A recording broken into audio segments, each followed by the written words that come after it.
Seeing is believing, goes the old saying. But how well do we really see when we're looking into the past, dredging up sense data through the mists of memory?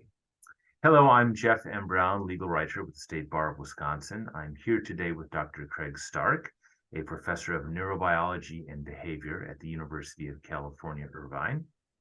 Dr. Stark is an expert in long-term memory, and he researches false memory and eyewitness testimony. He will be one of the presenters at the State Bar's Forensic Justice Institute, a virtual event that is scheduled to be held on January 19th through 20th. Welcome, Craig. Glad to be here. On your website, you talk about how normal memory in its reconstructive nature doesn't really reactivate a fixed representation of the past, but reactivates fragments that may be distorted or even have arisen from other events. Can you explain that a little bit? Because that's certainly not the way we perceive memory to be working when we're having memories come up in our mind. Exactly. We perceive it to be some nice, seamless thing, and we almost like we can relive that experience.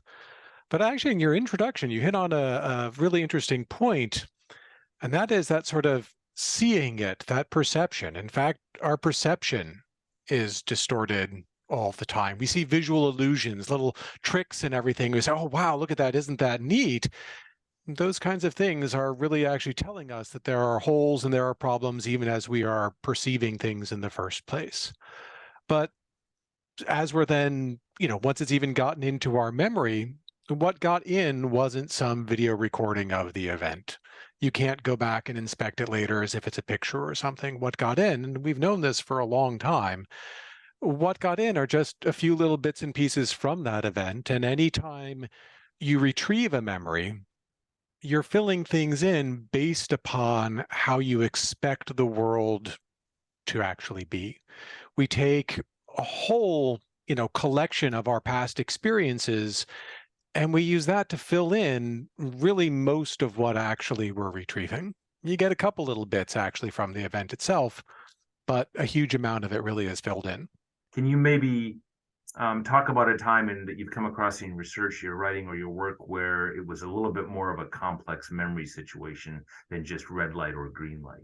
Yeah, there are countless examples. And of course, the Innocence Project is full of examples in which somebody's eyewitness testimony was a primary cause of the actual conviction, and yet turned out later to be incorrect.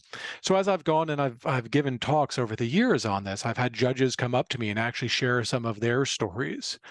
One judge shared a story in which she and two other, I think one was a lawyer and another was a judge, were in a car and somebody came up and robbed them. And they heard a gunshot as the person was approaching. All of them had the memory that it was actually the person who came up to the window who had fired the shot, every one of them. It's a pretty bright, educated, upstanding members of society, and yet factually that was wrong. It was another person in front of the car or whatever who had actually done that.